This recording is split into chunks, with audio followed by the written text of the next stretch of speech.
Hello everyone, you join me in this video at my computer desk where I do my video editing.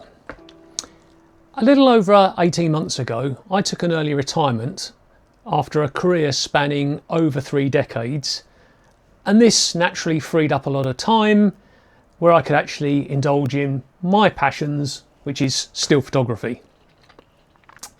At around the same time I decided to start videoing my trips out to do still photography and editing videos and put them on YouTube, not really having done that much before.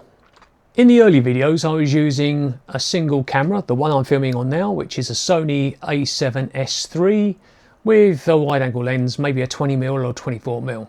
After some time I decided to get a DJI Pocket 3 because it had certain advantages. It's smaller, lighter, it's got a gimbal, it still does 4K, and I used this in place of the bigger Sony.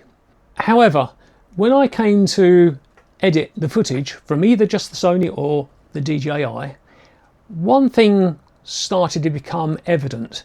Quite often you pause, or you say or ah, or there's other bits that you have to edit out.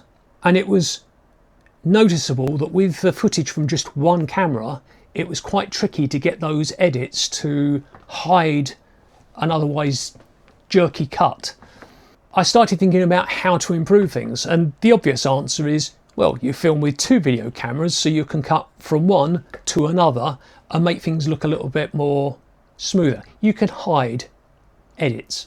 And that's what I did. I used to take the a7S III with the DJI. Typically I would have that camera on a tripod filming me from a slight distance, and then this one I would have to film the back of the still camera.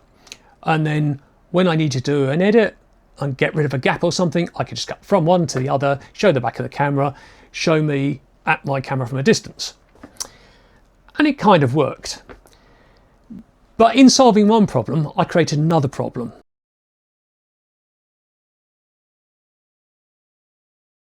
And that other problem is that I then had twice the amount of footage to go through.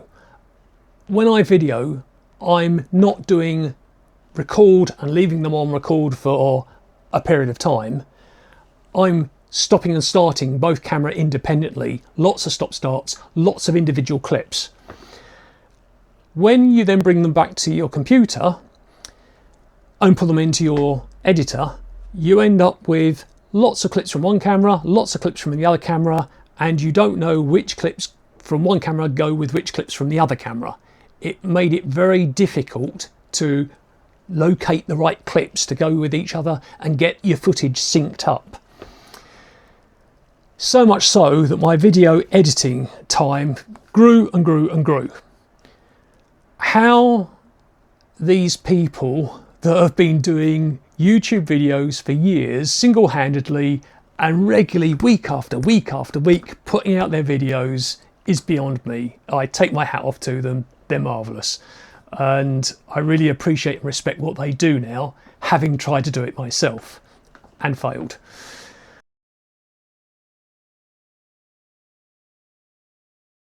Having started filming with 2 cameras that I'm struggling with aligning the footage from, it then creates this other problem. Well, how else can I do it? How can I be more efficient?